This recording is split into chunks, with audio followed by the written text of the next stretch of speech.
Rebecca lane എന്ന പേര് കേട്ടാൽ നിന്റെ മനസ്സിൽ ഒരു ധീരയായ പാമ്പുകളെ പേടിയില്ലാതെ കൈകാര്യം ചെയ്യുന്ന ഒരു സ്ത്രീയുടെ ചിത്രം വരും അല്ലേ? അവളെ എല്ലാവരും സ്നേക്ക് ലേഡി എന്നാണ് വിളിച്ചിരുന്നത്. പാമ്പുകളെ കുഞ്ഞു പട്ടികളെ പോലെ കൈകാര്യം ചെയ്യുന്ന ഒരു ഭയവുമില്ലാത്ത ഒരു പെൺകുട്ടി. പക്ഷേ ഒരു ദിവസം അവളുടെ ഏറ്റവും വലിയ ആത്മവിശ്വാസം തന്നെ അവളെ ഒരു ദുരന്തത്തിലേക്ക് നയിച്ചു. റബേക്കയുടെ കഥ തുടങ്ങുന്നത് 12 വയസ്സിലാണ്. അന്നവൾ ആദ്യമായി ഒരു കോൺ സ്നേക്കിനെ, പെപ്പർ എന്ന് പേര് വിളിച്ച ഒരു പാമ്പിനെ കൈയിലെടുത്തു. അവിടെ നിന്നാണ് അവളുടെ പാമ്പുകളോടുള്ള പ്രണയം തുടങ്ങിയത്. 18 വയസ്സാകുമ്പോഴേക്കും അവൾ ഒരു സംസ്ഥാന റെപ്റ്റൈൽ റെസ്ക്യൂവിൽ വോളണ്ടിയറായി. 25 വയസ്സിലെത്തിയപ്പോൾ ലോകത്തിലെ ഏറ്റവും അപകടകാരികളായ പാമ്പുകളെ king cobra, black mamba, viper, reticulated python ഒക്കെ കൈകാര്യം ചെയ്യുന്ന ഒരു പ്രൊഫഷണലായി അവൾ മാറി.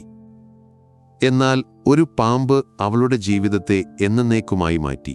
അതിൻ്റെ പേര് ഏറസ്. 21 അടി നീളവും 180 പൗണ്ട് ഭാരവുമുള്ള ഒരു റെറ്റിക്കുലേറ്റഡ് പൈത്തൺ. സ്വർണ്ണപ്പൊട്ടുകൾ പോലുള്ള തൊലിയും ഗ്ലാസ് പോലുള്ള കണ്ണുകളുമുള്ള ഒരു ഭീമൻ പാമ്പ്. ഈ പാമ്പിനെ ഫ്ലോറിഡയിലെ എവർഗ്ലേഡ് സർപ്പന്റേറിയത്തിലേക്ക് ഒരു എക്സോട്ടിക് ബ്രീഡർ നിയന്ത്രിക്കാൻ കഴിയാത്തവൻ എന്ന് പറഞ്ഞുപേക്ഷിച്ചതാണ്. പക്ഷേ റബേക്കയ്ക്ക് അതൊരു വെല്ലുവിളിയായി തോന്നി. അവൾ വിശ്വസിച്ചിരുന്നത് ഭയം എന്നത് പഠിപ്പിക്കപ്പെടുന്ന ഒന്നാണ് എന്നാണ്. പാമ്പുകളെ ബഹുമാനിക്കുകയും പരിശീലിപ്പിക്കുകയും ചെയ്താൽ അവയുമായി ഒരു ബന്ധമുണ്ടാക്കാം എന്ന് അവൾ കരുതി. ഏറസിനെ അവൾ 4 വർഷം നോക്കി. അവന് ഭക്ഷണം കൊടുത്തു, കൈകാര്യം ചെയ്തു, പോലും ലൈവ് ഷോകളിൽ കൊണ്ടുവന്നു. അവൻ്റെ ശരീരം അവളുടെ തോളിലൂടെ ചുറ്റി അവൻ്റെ വാൽ കുട്ടികൾക്ക് തൊടാൻ കൊടുത്തു. ഏറസ് ആളുകൾക്ക് ഒരു താരമായി, റബേക്കയുടെ ഏറ്റവും വിശ്വസ്തനായ സുഹൃത്തായി. പക്ഷേ ഒരു കാര്യം റബേക്ക മറന്നു. പാമ്പുകൾക്ക് നമ്മുടെ പോലെ വികാരങ്ങളില്ല. അവർ കാത്തിരിക്കും, നിരീക്ഷിക്കും, പഠിക്കും. അവർ പ്രവർത്തിക്കുമ്പോൾ അത് വേഗത്തിലാണ്, ഒരു മുന്നറിയിപ്പുമില്ലാതെ. അങ്ങനെ വന്നു ആ ദിവസം, ജൂലൈ 14, സമ്മർ റെപ്റ്റൈൽ ഫെസ്റ്റ്. 100 കണക്കിന് ആളുകൾ, ഉച്ചത്തിലുള്ള സംഗീതം, ടെന്റിനുള്ളിൽ ചൂടും ഈർപ്പവും. ഉച്ചയ്ക്ക് രാത്രി 2 മണി കഴിഞ്ഞ് 30 മിനിറ്റിന് റബേക്കയുടെ ഷോ ആയിരുന്നു താരം. തീർച്ചയായും ഏറസ്. അന്ന് രാവിലെ ഹാൻഡ്ലർമാർ റബേക്കയെ മുന്നറിയിപ്പ് നൽകിയിരുന്നു. ഏറസ് അസ്വസ്ഥനാണ്. ഗ്ലാസ് എൻക്ലോഷറിൽ ഇടിച്ചു, ഭക്ഷണം നിരസിച്ചു, അവൻ്റെ ഹൈഡ് ബോക്സിനെ ഇറുക്കി. പക്ഷെ റബേക്ക അത് കാര്യമാക്കിയില്ല. അവൻ മൂടിയാണ്, പുറത്തെടുത്താൽ ശരിയാകും എന്ന് അവൾ പറഞ്ഞു. വീഡിയോ ഫുട്ടേജിൽ കാണാം, റബേക്ക ആത്മവിശ്വാസത്തോടെ സ്റ്റേജിൽ കയറുന്നു. ഏറസ് അവളുടെ തോളിൽ ചുറ്റിക്കിടക്കുന്നു. ആളുകൾ കൈയടിക്കുന്നു, കുട്ടികൾ ആർപ്പു വിളിക്കുന്നു. അവൾ മൈക്കിൽ ശാന്തമായി പറയുന്നു, ഏറസിനെ പോലുള്ള പൈത്തണുകൾ ശക്തരാണ്, പക്ഷേ തെറ്റിദ്ധരിക്കപ്പെട്ടവർ. അവർക്ക് ആരെയും ഉപദ്രവിക്കാൻ താൽപ്പര്യമില്ല.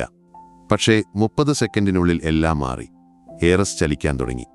ആദ്യം അത് സാധാരണമായി തോന്നി, ഒരു പാമ്പിൻ്റെ സാധാരണ ചലനം.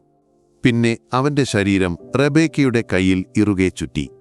പിന്നെ കഴുത്തിൽ, പിന്നെ നെഞ്ചിൽ. അവളുടെ മുഖത്തെ പുഞ്ചിരി മങ്ങി.